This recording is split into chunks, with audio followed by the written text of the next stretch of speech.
Lepo pozdravljeni še enkrat vsi. Ko sem začel raziskovati lani, tam nekje poleti proti jeseni Ravnikarja, moram reči, da sem bil presenečen oziroma doživel en kar hladen tuš, kakor do zdaj še ob nobenem raziskovanju. In sicer glede moje teme, torej teološka in pastoralna usmerjenost našega Ravnikarja, bi jo bilo mogoče odkrivati najprej in gotovo najgloblje tako, da pogledaš njegova besedila, njegove tekste, njegove v tem primeru teološke tekste, ker drugih je veliko. In sem odkril, da v bistvu nimam nobenega. Da še do zdaj nisem našel nobenega njegovega avtorskega dela s teološko vsebino. Potem sem rekel, to bo malo težko narediti kako študijo iz tega, če nič nimaš. Dobro, potem sem rekel, druga možnost je, da vidiš malo, kako je teološko oblikovan, kaj nosi v sebi, da pogledaš, odkot je črpal. In sem poskušal najti, če je kaj zapisano ali če je mogoče kje najti njegovo zapuščino, njegove knjige, a je kje kaj zapisano, kakšno knjižnico je imel. Pa nažalost nisem tudi tukaj nič odkril, malo sem upal, da bo ta simpozij, ta pogovor, kaj mi prinesel, morda še italijanski del oziroma v Trstu jutri, kaj odkrijem vsaj kakšen naslov v arhivu v Trstu. Obrnil sem se na arhiv v Trstu, mi je gospod Simčič pomagal, ampak nisva nič našla v Ljubljani, nič našla. Vprašal sem v Maribor, če bi slučajno kaj bilo, nič. V Koperu, škofijski arhiv, nimajo menda niti ene stvari take, da bi vedeli, da jo imajo. Morda je kje med drugimi skrit kakšen njegovo pismo oziroma kakšno sporočilo. Zato sem potem poskušal sledi iskati v tej smeri, da sem vzel v roke njegove prevode, v uvodih ni nič teološkega, v glavnem so samo slavistične oziroma stvari v zvezi z jezikom je v uvode v glavnem napisal. In potem me je pač zanimalo to, koga je prevajal. In tukaj sem morda našel edini vir do sedaj njegove teološke usmeritve. Zato sem rekel, da je dobro, da najprej predstavim ali pa pogledam v tako generalnih linijah teološko ozadje 19. stoletja, konca 18. 19. stoletja, v katerem je on rasel, nastajal in tudi delal.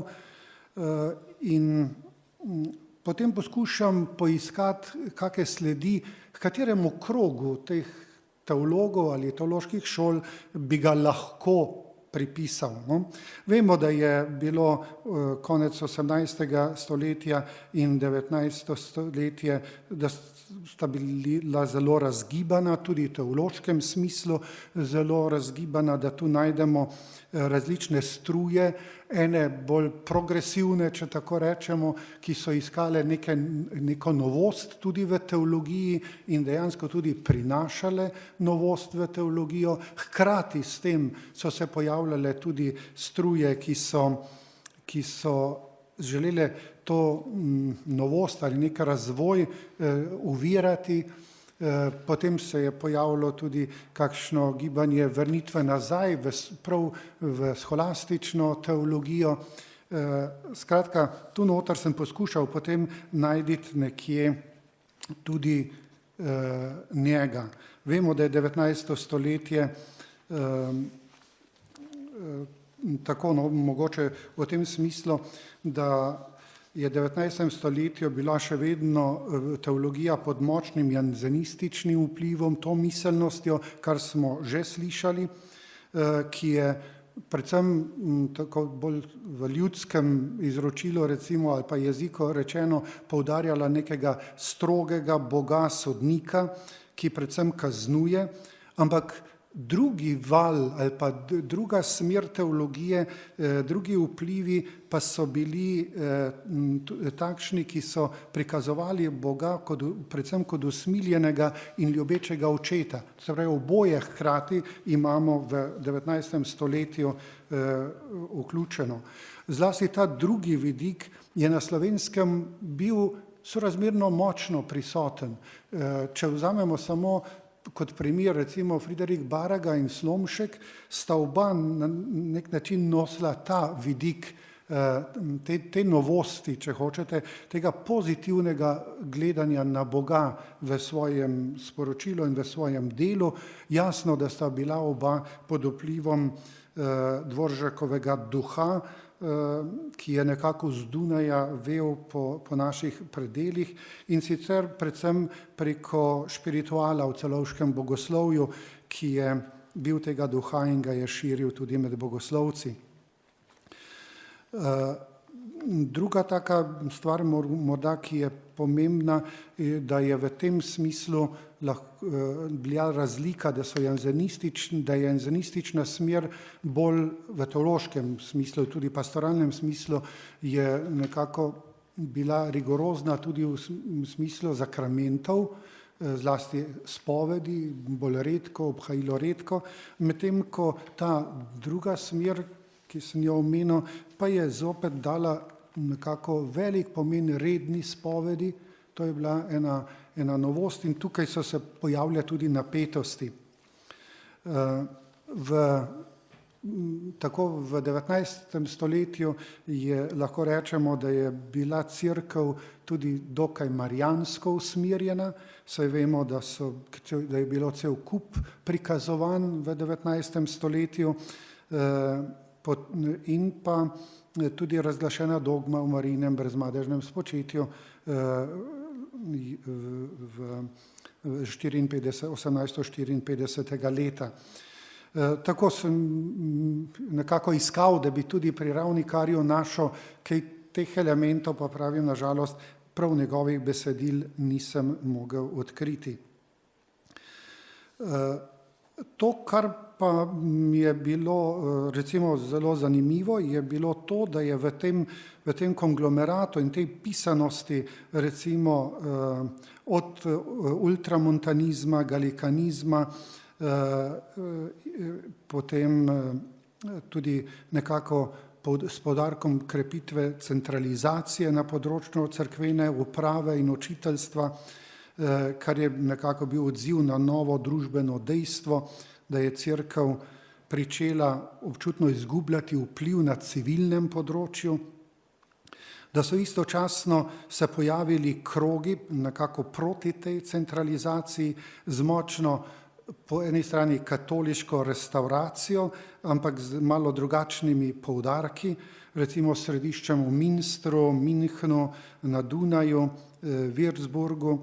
Zdaj ne bi tu omenjal raznih teologov, ki so tukaj delovali. Za začetek omenim samo nekatere šole, ki so v 19. stoletju, teološke šole, ki so bile pomembne in so tu nastajale. Morda poudarim samo to, da so te šole v bistvu se predvsem razlikovale v svoji ekleziologiji, torej svojim pogledom na cerkev.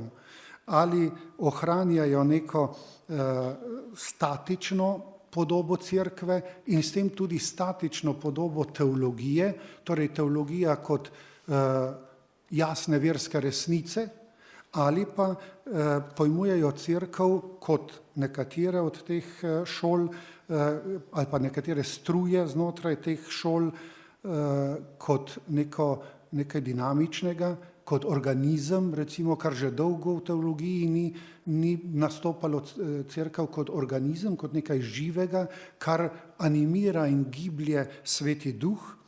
No in tukaj, recimo na tem področju, bi izpostavil enega zelo pomembnega teologa, to je Zeilerja, ki je živel od 1751 do 1832 in njegovih učencev, ki so imeli prav v tem prenovitvenem smislu glede ekleziologije veliko vlogo. Seveda so se potem pojavili še drugi.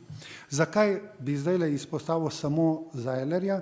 Zato, ker med njegovimi učenci in sodelavci najdemo, na katere je Zeiler imel vedno veliko vpliv, najdemo tudi Johana Nepomuka Krištofa Friedricha Schmida, o katerem smo že danes kar nekaj slišali, in katerega si je Ravnikar izbral zato, da ga bo prevajal v slovenščino in to njegove zgodbe za mladino, ki so torej gotovo imele en zelo, zelo velik vpliv. Ampak kaj sem iz tega poskušal nekako razbrati? Namreč, če je Schmid bil iz kroga Zeilerjevega kroga, ni bil janzenist v tem, kar mi pojmujemo janzenist.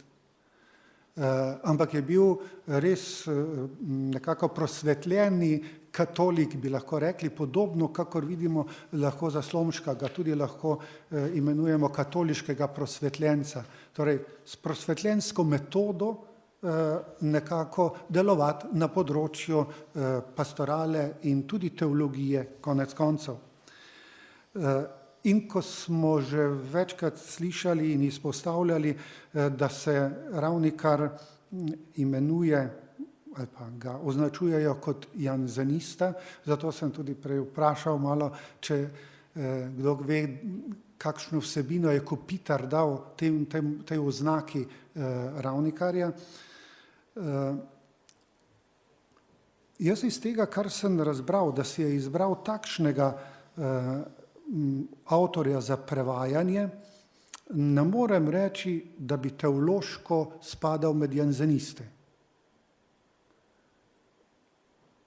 Seveda ne morem tega še zdaj drugače dokazati, kot samo na ta način, da je take avtorje vzel za prevajanje. Ne?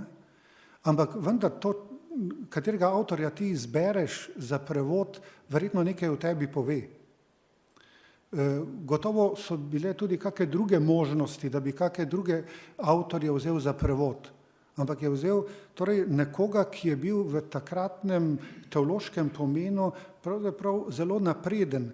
Tako da recimo teh Zeilerjevih idej o cerkvi, tudi recimo v smislu drugega Vatikanskega koncila, cerkev kot komunijo, kot občestvo, kot organizem, ta romantična ideja, pravzaprav, ki je v teologiji dobila, v ekleziologiji dobila ta izraz, ne? Recimo ta ideja na prvem Vatikanskem koncilu še ni prodrla. Čeprav je že bila dokaj močno navzoča v evropski teologiji. Medtem ko Ravnikar je vzel prav človeka iz tega kroga za svoje prevode. Iz tega bi jaz, seveda to ni zdaj še neka jasna ugotovitev, ampak namik, ne, v katerega želim še kaj raziskovati, če bom uspel dobiti še kaj gradiva, da bi poskušal pokazati, da v teološkem smislu, ne rečem v kakem drugem, morda v pravnem ali pravnem smislu, da ni bil bolj janzenistično usmerjen, to ne vem, ker nisem gledal, ampak v teološkem smislu se mi zdi, da gotovo ne bi smeli ga opredeliti kot janzenista. No, druga stvar, ob kateri to bi pa samo povedal ali poročal, ko sem nekako ugotovil, da z njegovimi teološkimi spisi ne bo dela, ne, sem potem poskušal najti še kako drugo polje, ki bi ga bilo dobro pogledati, in sem se potem odločil, da bom v drugem delu pa obdelal njegov teološki jezik.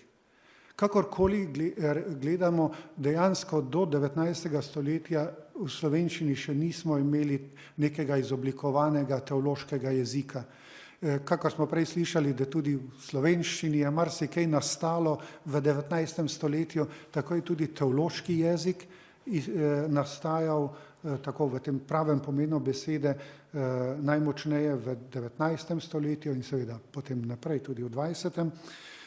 In sem se odločil, da bom primerjal vsaj katekizem, ki ga je prevedel Ravnikar, z Vodnikovim katekizmom, o katerem smo tudi pred časom delali na raziskovalni nalogi, in mogoče Japla, pa bi vzel te 3 katekizme in v njih gledal teološko izrazoslovje in ga primerjal med seboj in videl, koliko napredka recimo je v tem enem stoletju ali pa nekaj manj nastalo na področju teološkega jezika.